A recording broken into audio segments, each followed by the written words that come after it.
So here is the car full of the wood we've cut. We've got to come back for this. Is more the kindling. There's the delightful Debbie. We packed all the kindling in here while I was cutting.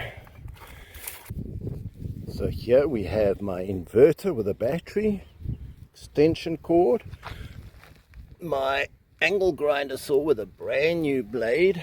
Someone is here just before me collecting wood. Here we have all the trees, Port Jackson wood that I want to cut up, and we're going to take it home for winter in our car. I'm going to leave whoever's wood this was, and yeah, we're going to get angle grinding.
So here is the car full of the wood we've cut. So we've got to come back and get those 2 piles of kindling as well. I think in future I would use a mask so you don't breathe in the dust.